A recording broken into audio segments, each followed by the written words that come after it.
Elyse Endrian, founder of AtoZ Communications, and this is the Brand Stories podcast. This is where we talk about everything related to marketing, communications, and branding in general. This week, we have two guests on, two for the price of one, Angela York and Elyse Stoner of Event Advisors. These two ladies have taken events and amplified them while also making sure that they meet business owner and client needs.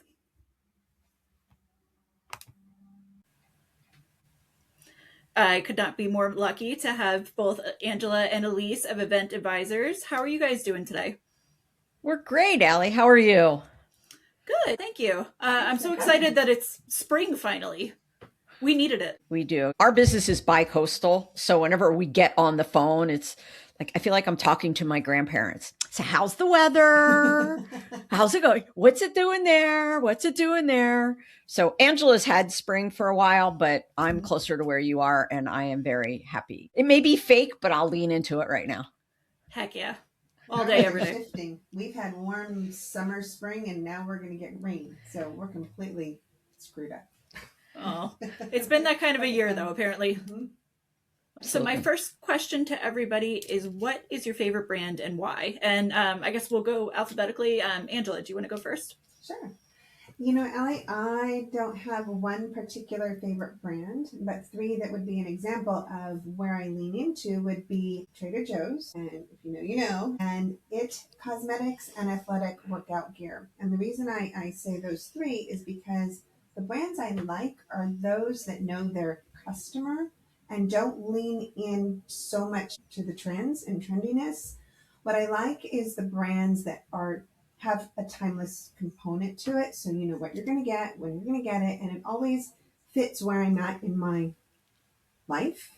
And I say this because there was a brand in particular, I'll keep it unknown, that I had been using and wearing for years. And they just dipped into the trends, and I'm now wearing some of those trends. And they lost those timeless pieces. It was a workout gear clothing company, and they lost those timeless pieces, and they lost my business because I just am not wearing some of those. So those that can do the trends and have the timeless products. Love it. How do you feel, Elyse? My favorite brand is Margaritaville. And here's why. Yes, I am a parrot head, but when I look at it from my strategic business building lens, it's just fascinating to me. Literally, this multi-billion-dollar company was built off of a dude and his guitar. And leaning into the lifestyle and what it represents and all of the different prongs that have come from that, I just find it super fascinating and inspiring. Absolutely. May we all be that lucky. So I think it's interesting what you guys brought up, the brand component of look, it's just a guy and his guitar and the timelessness. That speaks so well to the business that you guys have. For anybody who might not be familiar, what would you want them to know about Event Advisors and the work that you guys are doing? What we do with Event Advisors is bring strategy to client events and client experiences, mostly in financial services, but a lot of what we do and work with our clients on can go across any business that is using events to deepen relationships with their clients. What do we want them to know in a brash East Coast kind of way? It's not about you, it's about your clients. And you have to think like your clients to put together events that deepen relationships and create momentum. Absolutely. And that was one of the biggest eye-openers for me, having been in the financial services event marketing space for so long. It's doing the events and implementing plans are very much, I love wine. I'm going to do a wine tasting, or I golf. I'm going to take everybody golfing. With really out any, and there's no ill will about it, but it's that consideration of, do my clients golf, or do they want to go to the sporting event? Or do they want to do this or that, or doing an event because they see another advisor doing it, or doing an event because it's in their coaching playbook, and not taking a step back to really see what the clients are interested in, educational topic wise, location, time of day, small, large events, whatever the gamut might be. And when you do that, it's a huge shift. Yeah. So do you think the reason that people don't think about the client is, do they sort of say to themselves but if you love me, then you must love, name whatever attribute, that I love this band and I love to golf? And is it just like Angela was saying, it's not ill-meaning at all? It's just tunnel vision and self-centered? I think it's the latter, and it's not so narcissistically thought out to be like, well, I love it, so they should love it too. Quite honestly, we feel like most people don't even get that far. It's, as Angela said, I've seen somebody else do it. I've done it. My coach has told me you have to do X amount of events. And when I look at them like the puppy dog kind of goes the, yeah, right. Then it's, oh, here are the ones you should do. And that's a good start. But what we find is when that's the place that people often stay, then the questions arise. This is really expensive. Am I getting anything out of this? And that's when we kind of work with them to pull it back a little bit to say, you really need to think about your business goals. You need to think about what is important to your clients, because why are you doing these events? We joke around that I'm like the biggest 3-year-old because I always ask why. Great, you're doing a wine tasting. Why? Well, I want to bring people together. Okay, that's great. We love that we're bringing people together. We're going to bring them together in person. We want to have some sort of experience. We can kind of break that down and then figure out if the wine tasting is the thing, or if they should be playing pickleball, or if they should be doing a college planning night, or if they should, whatever. There's so many things.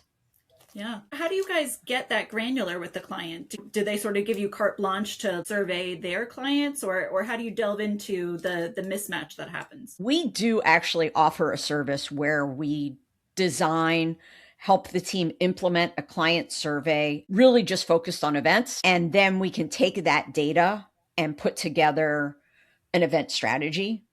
So if someone isn't necessarily going to do a survey, we can also work with them to kind of tweak what they are doing to make it a little more client centric, coming from the strategic event space, that it's like a event design. It's not just we do a thing. We meet our clients where they're at, very much like we advise the advisor to meet their clients where they're at. And so advisory firms are all over the map as to where they are in doing events. Some of them haven't started. Some of them have done events and they haven't worked, so they stopped. Some of them are doing them, but getting against the wall and hoping they work and really trying because they know they need to do them. And then we have those that have a regular calendar and that are doing events. They sometimes are doing the same events and not evaluating should we make a shift or not. At every stage, though, there's a way to bring in the strategy. We have worked on events where we've been brought in, this isn't a great rule of thumb, but we're brought in a week or two before the event going, can you look at what we've got going on? And we'll make very slight strategic shifts that don't make everyone's head explode because it's a week before. Didn't we come in like 2 days before on one event? I think we went, but again, not a good practice. And making the shift. What's everyone's role? What are they going to say? Who's going to say what when they come in? The guests come in the door. Look at your attendee list and pull out those that you want to make sure you have strategic conversations with, and make a point to have those conversations intentionally, not forced, but so that you can have those conversations. And then key is the follow-up. What are you going to do after the event?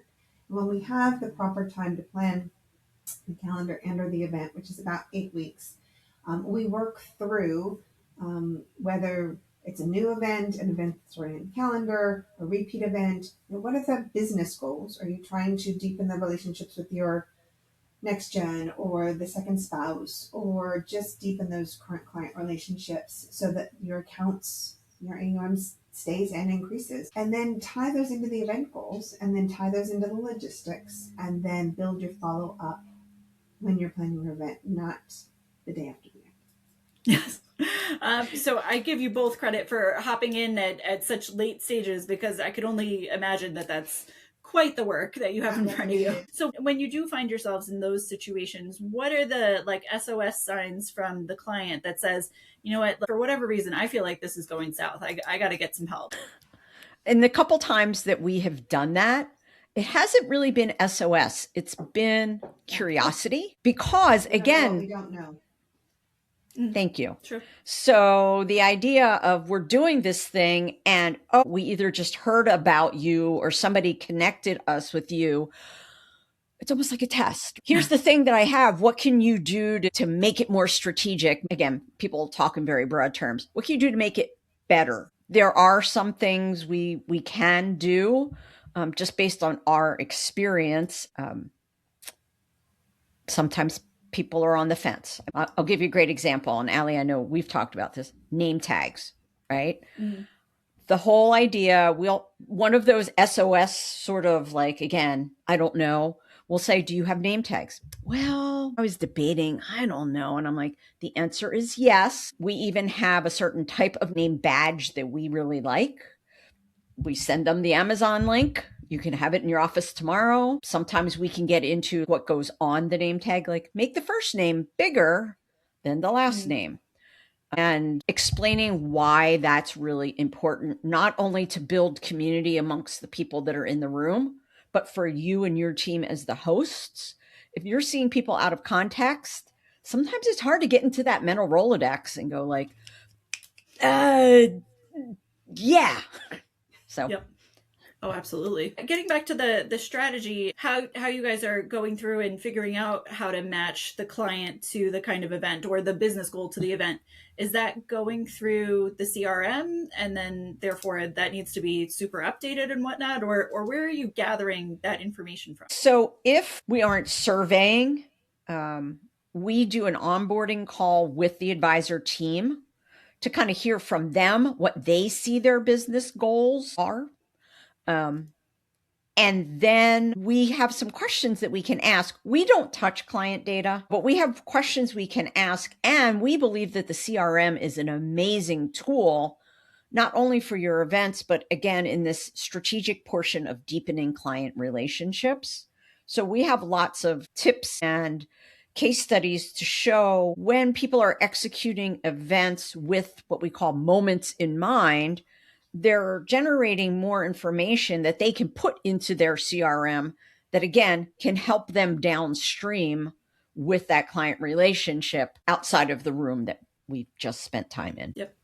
So I take it, I'm just taking a guess, but like a moment in mind would be I'm sending my kid off to college or so how do you feel like events are or the trend in terms of events? Are they focusing on those kind of events? Are they, like you said, look, it's March. I feel like I should do an event in the first quarter. So let's just make it happen. What are you guys seeing and what are sort of the biggest mistakes that somebody could relatively easily fix? I would say the trends we're seeing are those that are understanding that the relationship with the client needs to be deepened through an in person, could be virtual, through an event, through something, through a moment other than the review meeting. I think people are starting to understand it, especially with AI now in the mix and losing some of that human touch, that how important that interaction is. So while not everybody is on board with that, I think people are leaning more into the moments because a lot more people are talking about the relationships and the moments and bringing that into events. Again, some of the mistakes we're seeing is what we talked about in the beginning were, oh, I love to play pickleball, so I'm going to have a tournament. Not really does my community play pickleball. And if they do, great, lean into it and really stepping back to see what they want to do. And what we are seeing is there's a good mix of social client appreciation and education. It's knowing what those events are. Is it a box at a local hockey game? Is it but intentionally designed so you have those interactions and those moments within the box? Is it a pickleball tournament? Is it a golf clinic, Top Golf with the parents and the kids? Is it a summer picnic? Is it a holiday open house? And on the educational side, it's, what are they interested in? What is the demographics? Are they starting to plan for college for their kids? Are they nearing retirement? It's not your standard Medicare, Social Security. It may be some of those topics, but really leaning into what the interests are. And really, it comes back to that. Yeah. And we also recognize that well, we recognize a lot of things, but most of our clients and your clients, that's their area of expertise. It's the Medicare, it's the Social Security, it's the college planning. That's why their clients come to them. What we try to help spin that is, again, that's why they come to you, and your job is to put it into language that makes sense to them. So you could do, if you have a lot of if an advisor has a lot of clients that are in their like early phase and they need to start thinking about Social Security, we like doing creative events to talk about that instead of, here's my slide, next slide, here's a few charts. And I make fun because, like, again, marketing strategist, I am not a numbers person. So I love you all dearly. And I make fun of you from the kindness of my heart. But there's a way to do it because, again, you want it to be memorable. You want to create this moment. It's kind of going a little aside, but I'm going to throw this out anyway. One of the biggest things we hear from people is, I want my clients to give me more referrals, Don't right? we all? Right. But what we say to them is, showing them a really pretty graph isn't going to be the thing that they're going to talk about. It's insight, it's memorable insight. It could even be like a takeaway so that you're giving them something to talk about, not just asking them to talk about you. Just thought I'd throw that out there. Love that. What you guys are all reminding me of is you're exactly right. In this age of AI, so Elyse and I met in person at Future Proof in Miami. And first of all, kudos to you for coming up to me and just chatting. And then had like a magical, it almost felt like a Last Supper, except that I felt like there was no Jesus in the middle. That was Matt. Well, we should have switched him more to the middle, but yes, good point. I love that. Love you, Matt. But just communing people together and you sharing those common, and you don't realize what you have in common with so-and-so until all of a sudden you're sitting across the table from somebody. Dinner's going to be a little while. So what do we talk about? How do you encourage advisors to open themselves up and to create those kind of memorable conversations and moments? You know, I think you touched base on that very briefly, is be authentic and put out what you want to get back. Again, be very careful that it's not me, I. But what we'll do in a lot of our strategic planning is we will work with our clients to think about what are some questions that they can have on their phone. Again, I'm of a certain age. What can I write on the palm of my hand? Yep. So that you don't find yourself in this awkward, like, so how long did it take you to get here? Not like you have to go totally dive in for the kill either, but we help them kind of think about that and think about maybe what's some information that's missing that you don't know about your client. Angela has a great acronym that she can talk about that we often use to help them think about how to ask those questions, but to also be willing to share their own.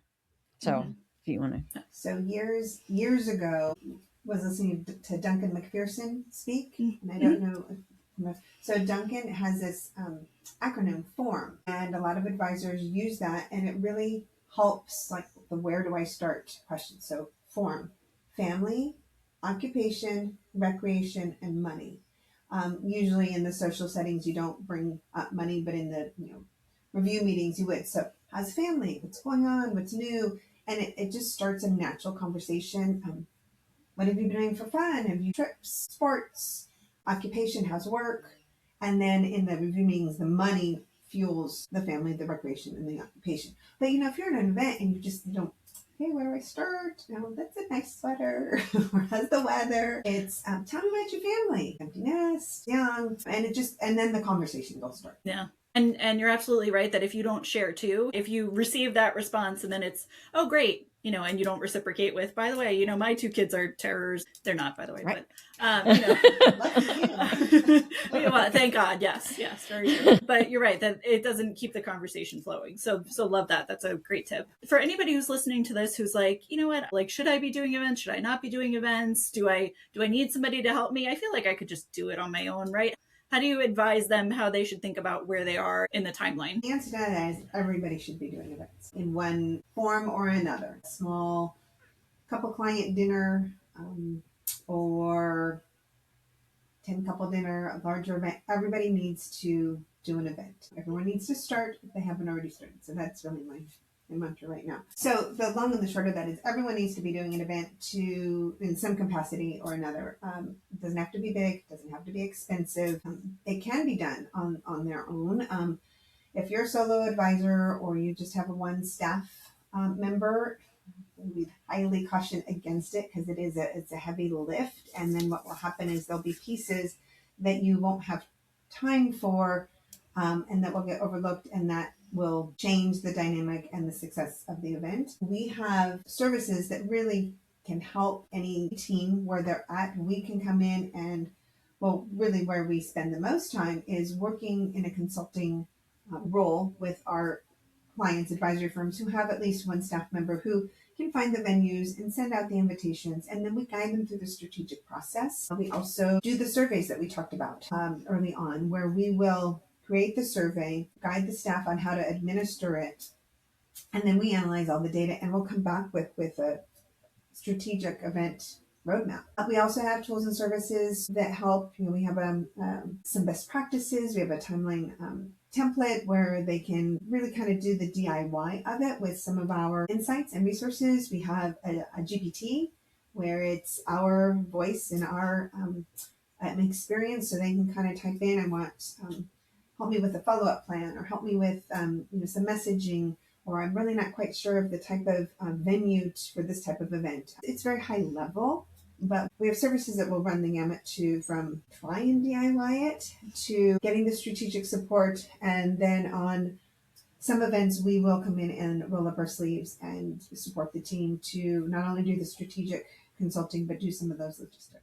And I appreciate the fact that you guys offer everything for all different kinds of people, because similarly, it feels like, especially in the age of AI, people will say, yeah, I can AI a press release. I can, and yes, you can, absolutely. But, the question is, to your point, are you going to do the follow-ups? There are pieces to this that just because of time constraints and ability constraints, it's not going to happen. So it's good to know that there are ways for people to help themselves, but also your expertise, so that when it's just beyond what somebody's capacity is, that you guys are there to help. Here's the bottom line. We recognize that what we do and what we offer, like, we're not curing cancer, right? But most of our clients are also not curing cancer. It's not their area of expertise. So we're just big fans of, why not do what you do really well? Yep. And support yourself with people, and that's event people, PR people, video people, whatever, who are really good at what they do. And that's how you're going to bring your team together, and everybody's going to move forward, instead of, I could shoot my own video, I could edit my own video, I could write my own press release, and then in my spare time, I'll plan events, and oh yeah, I actually need to meet with my clients and talk about their investment strategy. And their big financial problem that they have right this minute. Yes. Right. Exactly. You're right. Right. Nobody is good at everything. So yes, you do yourself a favor when you recognize all the expertise and the intelligence around you and bring it to you. I'm so glad that we met, and that now I'm that much more aware of what you guys do. And I hope that everybody leverages your services, because you really should ask for help when you need it. Absolutely. We feel the same way. And really, when you think about marketing, I know people struggle a lot with what's the ROI on this? But if, to quote somebody, if you're your best kept secret, you're not growing. So get out there. Just wanted to let you know there. I knew you knew where I was going. Yeah. Well, thank you guys so much. You're a pleasure to have. And you guys are going to come on separately after this. Woo! Thank you. Thank you. Thank you.